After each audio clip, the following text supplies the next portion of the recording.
Жена гневно говорит мужу: «Не, ну пьяный домой пришел, это ладно, а почему у тебя спина-то поцарапана, а?» «Люся, не поверишь, идти не мог, орел принес». Приходит с утра вдрызг пьяный муж домой, жена встречает его со скалкой в руках. «Ты где был, скотина, всю ночь?» «На кладбище». «Ой, Васенька, а что, кто-то умер?» «Дорогая, не поверишь, там все умерли». Очередь в кабинет стоматолога. Тихое жужжание бормашины вдруг прерывает адские вопли и крики. Через минуту выходит мужик. Очередь встревожена. «Неужели так больно?» Мужик, выплевывая изо рта откушенный палец. «Ну еще бы!»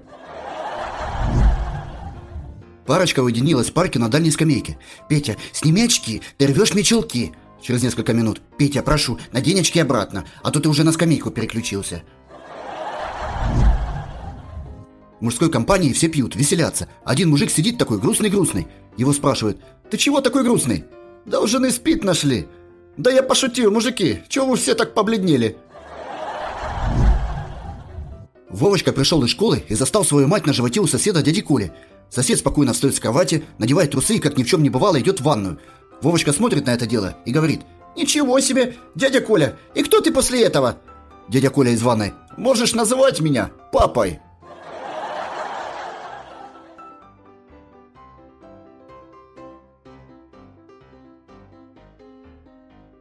All right, everyone's presentations are done. Nick, the manager, said as he tried to move the discussion forward. Excuse me, I haven't. I recently found out something. Nick interrupted me and began to speak. There's apparently someone in this department who didn't graduate high school and is just a part-timer. Meetings should be for employees only. Absolutely right. His lackey, Mike, of course, agreed with Nick. I'm leaving. After leaving the meeting room, I started to shut down my computer. I noticed that an email had arrived, not in my personal inbox, but in the company's shared email. Thinking, there's no point in speaking up, no one will listen, I went home quietly. The next day, I heard a commotion from Nick's desk. He was staring at his computer screen, his face pale. "Nick, is something wrong?" Mike looked at the screen with him. And he turned even paler than Nick. Why is he so angry? Knowing the reason for Mike's distress, I thought to myself, serves them right. My name is Adam. My mother passed away when I was in the 9th grade, and I was raised by my father. Well, you could hardly call it being raised. After my mother passed, my father changed. He drowned his sorrows in alcohol, and though he still went to work, he squandered our living expenses on horse racing. Because of that, I had to start working part-time as soon as I entered high school. Every month, I went to the convenience store with bills in hand that couldn't be auto-deducted from my father's account. Even though I endured it because I didn't want to be alone, I reached my limit in my second year of high school and dropped out. I found a live-in job at a distant inn. Thank you for everything. The day I left home, my father, still staring at the TV, spoke. Take care. That was our last conversation. Back then, 18 wasn't the age of majority, so I needed my father's permission to work, and I couldn't hide my place of employment. Yet, my father never visited me even once. I kept working just to survive, and before I knew it, I was 42. Years of hard work paid off, and I was transferred to the headquarters. I was thrilled to be recognized by the company, as I thought I'd be working in the field until retirement due to my lack of formal education. Listen up. Our work can change the future of our employees. Don't drag us down. On my first day after the transfer, Nick, dressed in an expensive suit, spoke sternly. There was a reason for this. Our inn was located in a prominent tourist destination, known so well that everyone in the state could sing its commercial jingle. At its peak, we had 5 locations within the state. But that was long ago. Due to financial difficulties and aging facilities, only the place where I had worked for many years and the original establishment remained. I was prepared to lose my job anytime, but now there was a glimmer of hope. With the rise of social media, the tourist area where the inn was located started gaining attention again. Depending on how hard the sales department, where I was transferred, worked, we could either thrive or be forced to give up this prime location to the new hotel chains continuously popping up. For Nick, who had switched careers from another industry to strengthen our sales, this was a battle he couldn't afford to lose. I understood why he had to be strict. I will do my best. Nick sneered at my enthusiastic declaration. Did you not hear what I said? I'm sorry. I thought I was listening carefully. Out of habit from years of customer service, I apologized reflexively, though I had no idea what had offended him. Someone was watching me with a smirk. In this department, there are those who are expected to excel and those who have been shoved here because they have nowhere else to go. You are the latter. It was Mike, the section chief. He's 7 years younger, at 35. But he was called to headquarters much earlier than I was and had been moving around within the headquarters ever since. I'm not jealous, but I can't accept that he's my boss. Graduating from a prestigious university, he has an unusually high pride and caused many problems as a newbie, making things very difficult for me when I was the front desk leader. When I found out Mike was transferred to the sales department a month before me, I was disheartened. Mike is right. With just a middle school diploma, there's not much you can do. Don't even think about achieving results. As if I didn't exist, Nick remarked, I'm thirsty.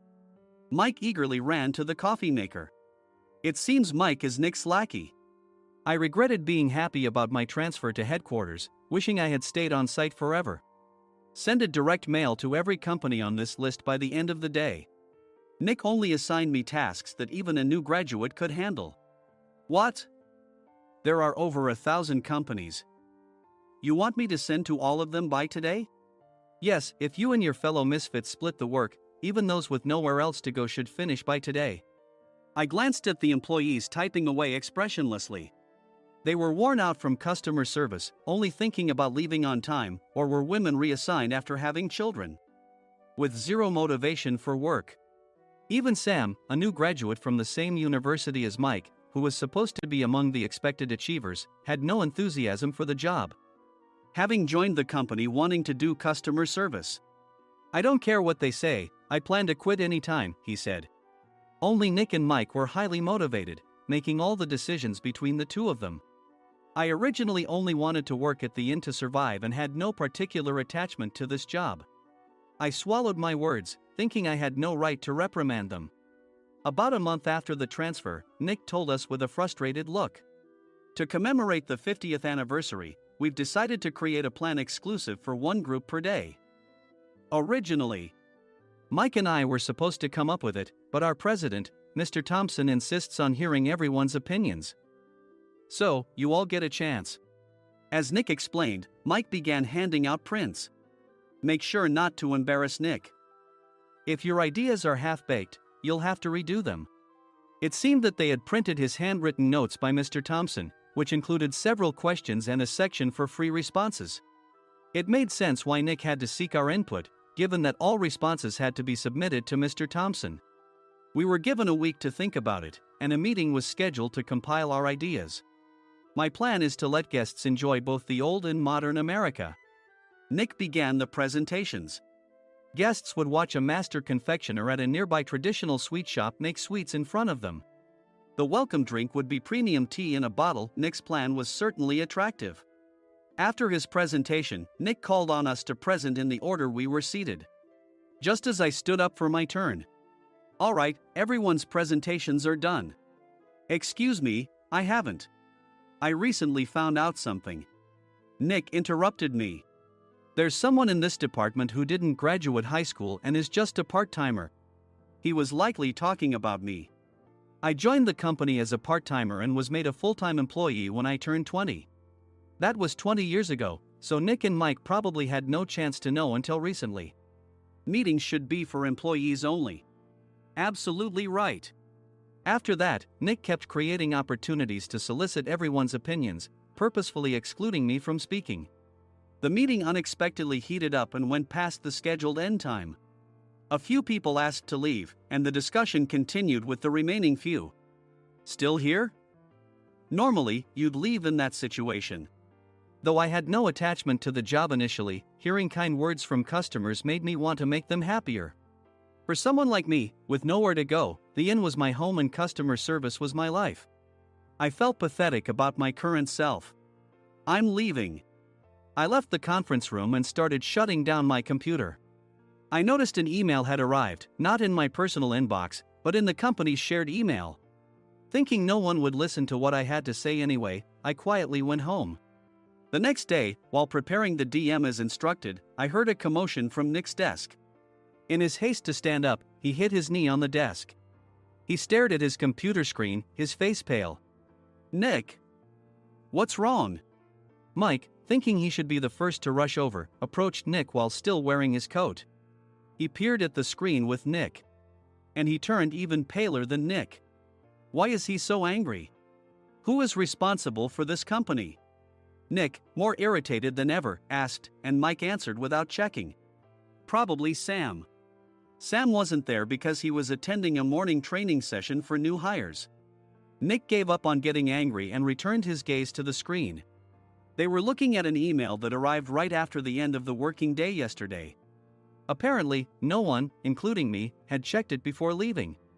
The email was from a large company that used us for their annual employee trips. The president and executives of that company also frequently used our services personally. President of the company, Mr. Mason himself, had declared that neither he nor his company would ever use our services again. Well, some companies cancel their employee trips or stop using our services due to financial struggles. Let's just move on. Mike kept wiping the sweat from his forehead with a handkerchief. Knowing why Mike was so agitated, I quietly watched their interaction. Do you know how much revenue we get from that company? We can find other guests to fill the rooms, but we'll lose the banquet costs, gift shop revenue, rental car fees, and more. Moreover, the gifts were supposed to be prepared by the traditional confectionery shop involved in Nick's proposed plan. If it's known that we incurred such a huge loss at this critical time, Nick's position in the company would be jeopardized. Nick took a deep breath, seemingly trying to calm himself. All right, Mike. Go to New York right now and apologize to Mr. Mason. What? You're coming with me, right? I have urgent work to do. I trust you, which is why I'm entrusting this to you. Please. Mike, believing Nick's sincerity, agreed with a determined look on his face, saying, yes. That's Nick for you. Even if Mike went to apologize, Nick would shift all the blame onto him if the client didn't change their mind.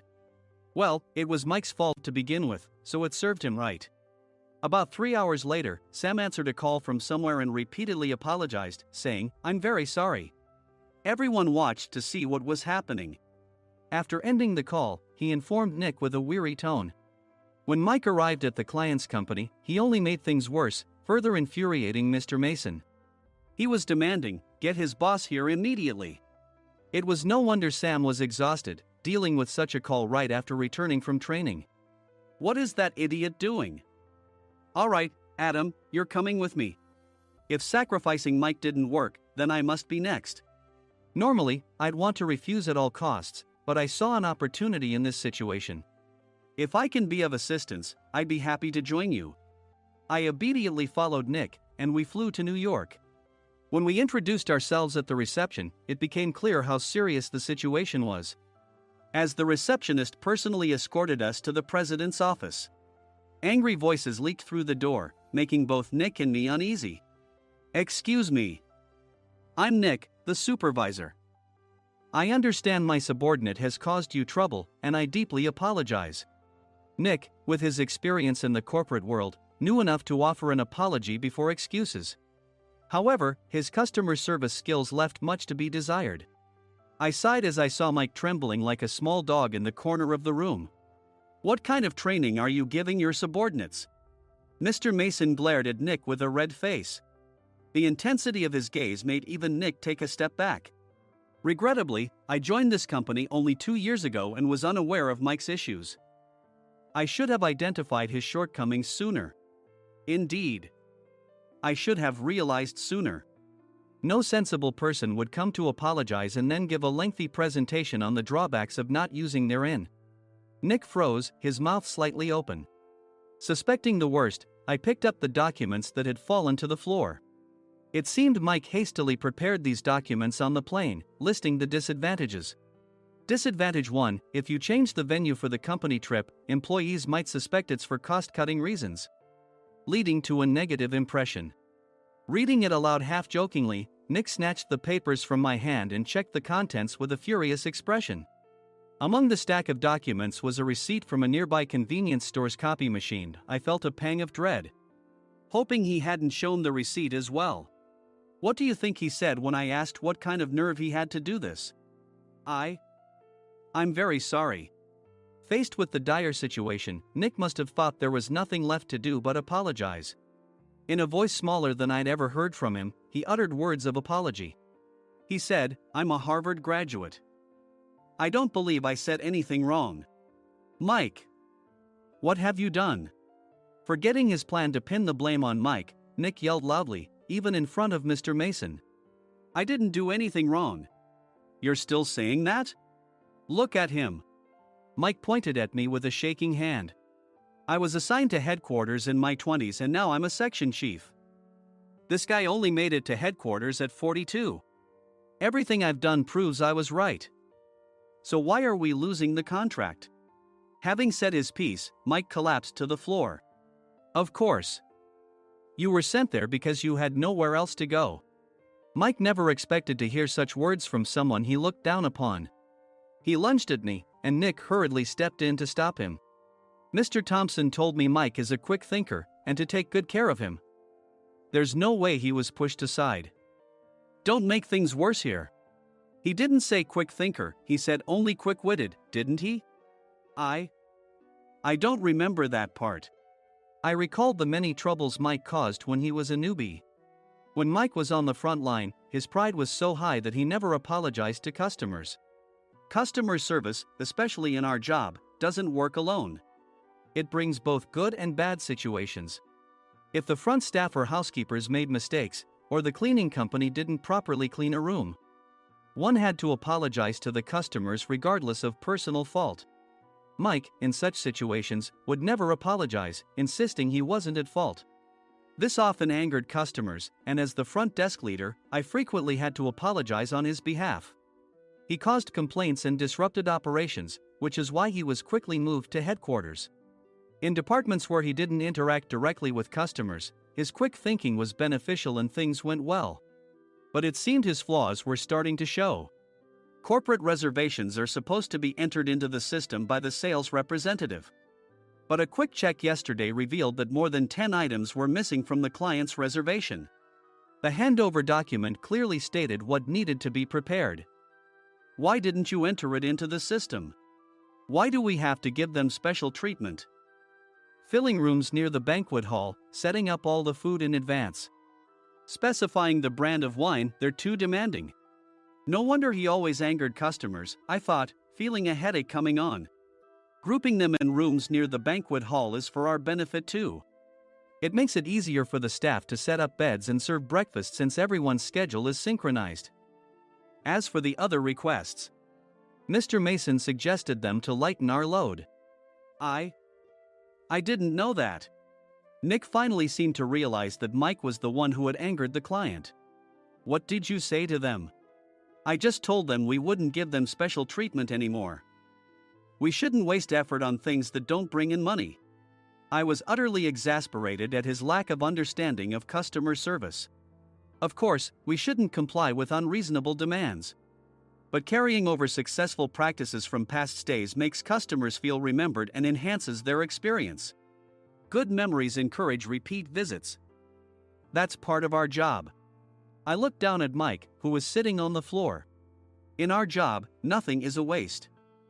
Mr. Thompson likely moved you to the sales department, hoping you'd finally understand this. How do you think he feels now that you failed to meet his expectations? Mike, tears in his eyes, fled the president's office. I was amazed he still hadn't apologized. You have it tough, Adam. It's okay, we're all employees of the same company. I deeply apologize for this disrespectful incident. Especially after all the care you've shown us. If it weren't for you, Adam, I really would have stopped staying here. When I heard you were moving to the sales department, I was willing to reconsider if you handled it. Seeing us talk so amicably, Nick's face contorted. Do you two know each other? Adam's service is excellent. I always requested him specifically.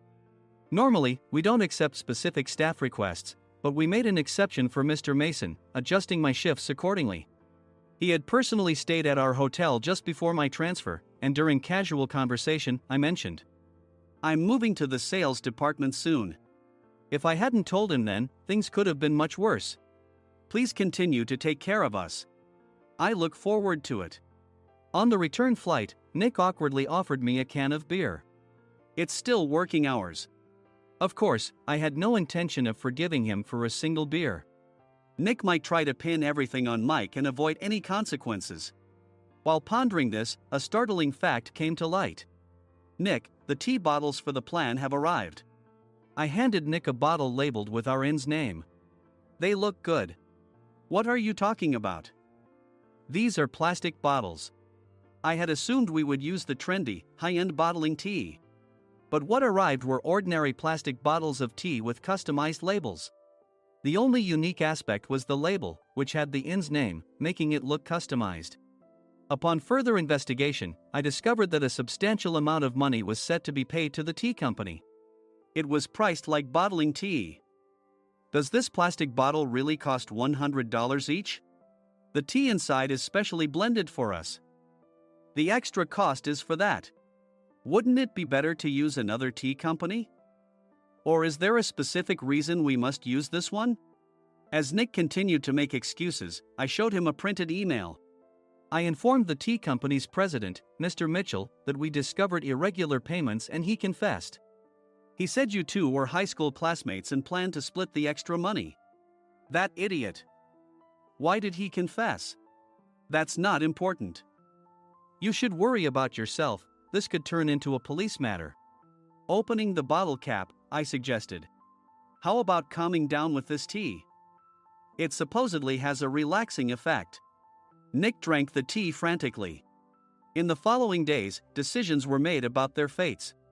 Mike was reassigned to the General Affairs Department, with no chance of transfer or promotion, as per Mr. Thompson's orders.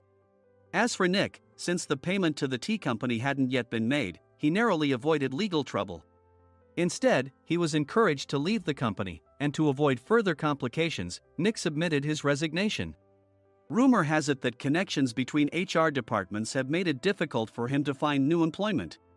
Even though it was good to have those two gone, something unexpected happened in the sales department. Everyone became motivated and united in refining the 50th anniversary plan. In the end, my plan was adopted. We collaborated with the Tourist Information Center to provide personalized guides.